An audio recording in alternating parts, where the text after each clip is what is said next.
Today, Amazon is everywhere. Need a phone charger? Amazon. Need a laptop? Amazon. Need groceries, books, clothes, or even furniture? Amazon.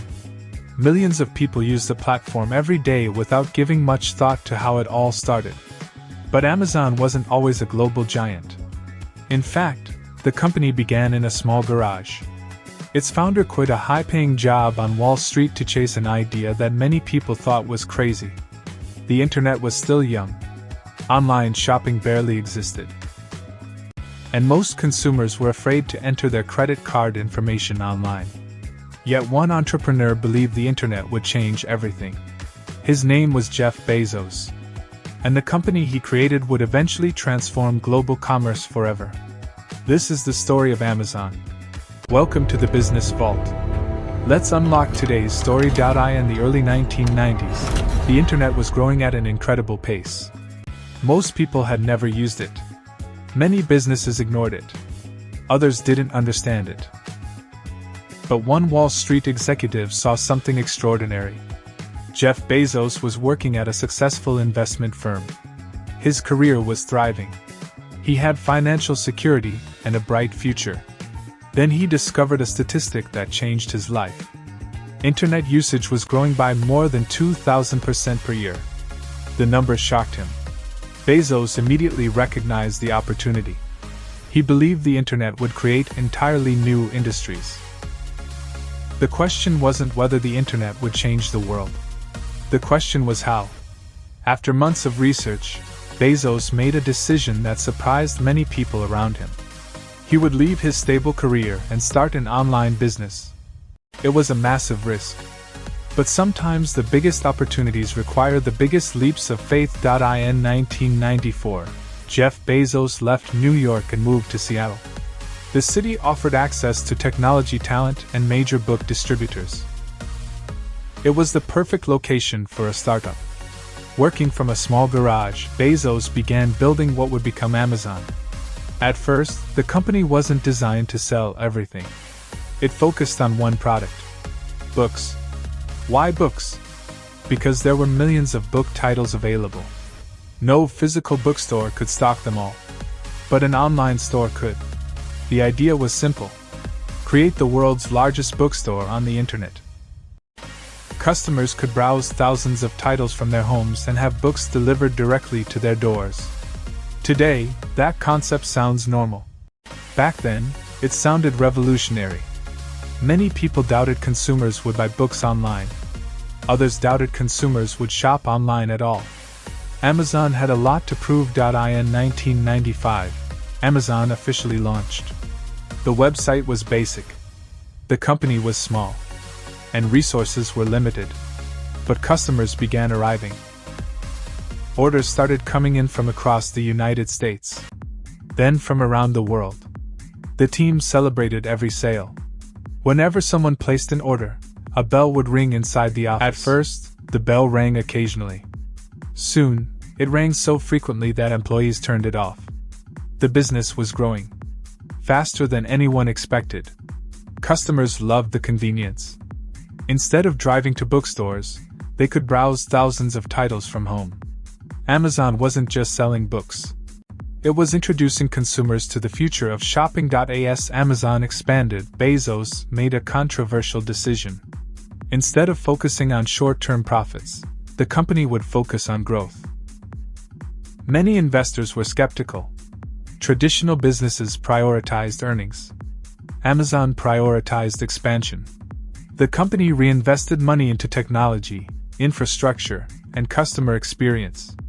Profits remained low. But customer numbers continued rising. Bezos believed market leadership mattered more than immediate profitability.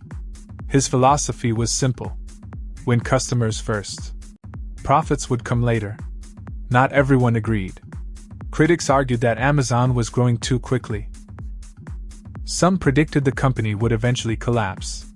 But Bezos remained committed to his vision. By the late 1990s, internet companies were attracting enormous attention.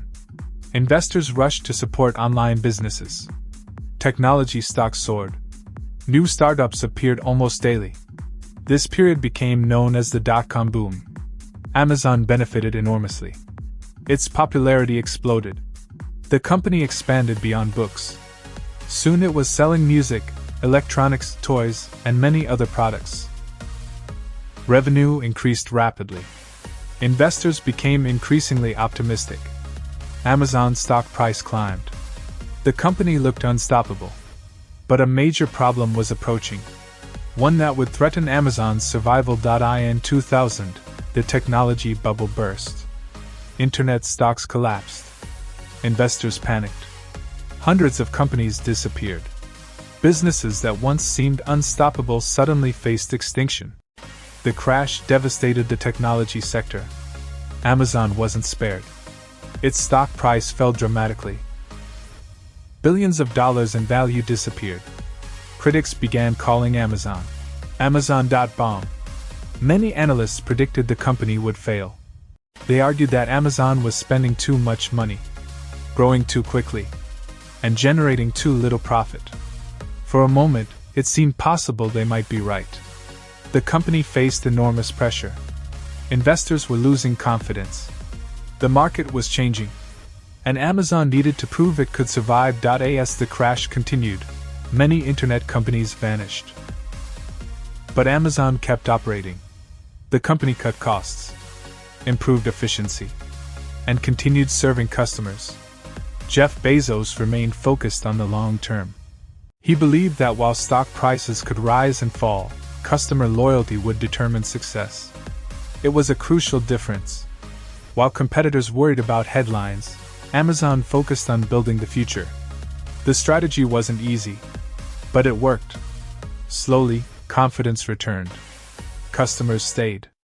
Revenue continued growing. And Amazon survived one of the most destructive periods in technology history. The company had passed its first major test. But its biggest transformation was still ahead. Because Amazon wasn't content with being an online retailer. It wanted something much bigger. It wanted to become the everything store. After surviving the dot-com crash, Amazon emerged stronger. Many competitors had disappeared, but Amazon was still standing.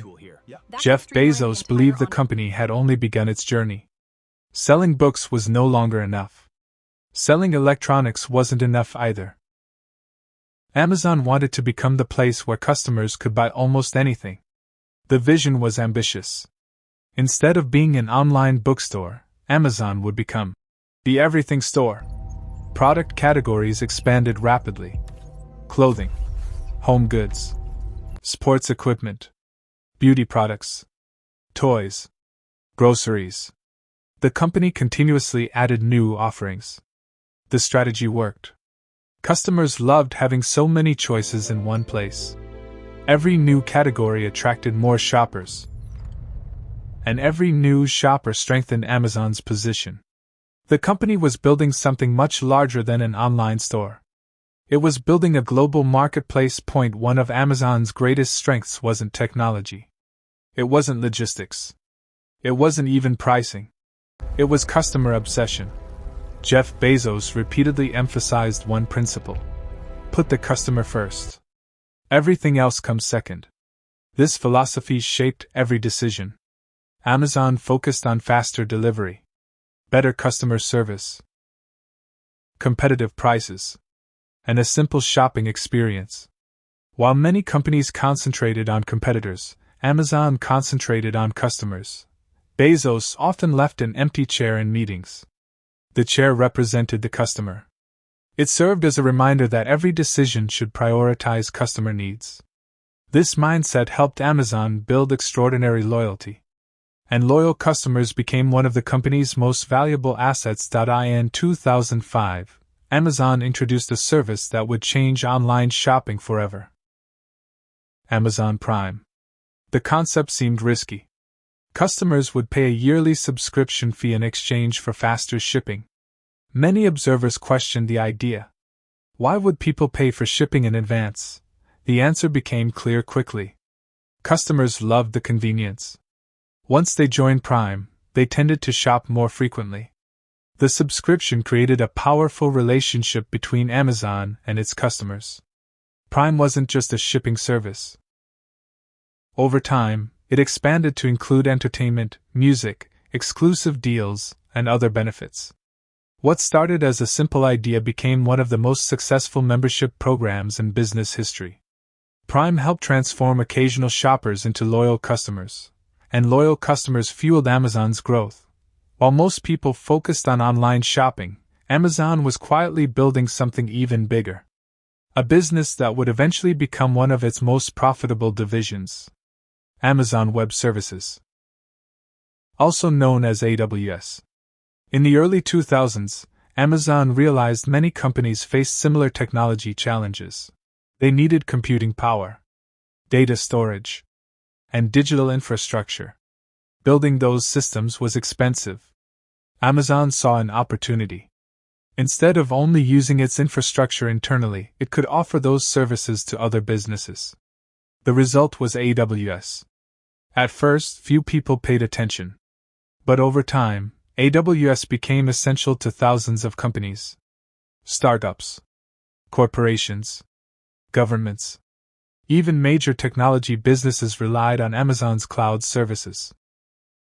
Today, AWS is one of the most influential cloud computing platforms in the world. And it generates billions of dollars in revenue. Many people think Amazon's success comes only from online shopping. Today, Amazon is one of the most powerful companies on earth. Its influence extends far beyond shopping. It transformed retail, cloud computing, logistics, entertainment, and technology. Let us know in the comments. And if you enjoyed this business story, subscribe to the Business Vault. Because behind every billion-dollar company lies a story worth unlocking.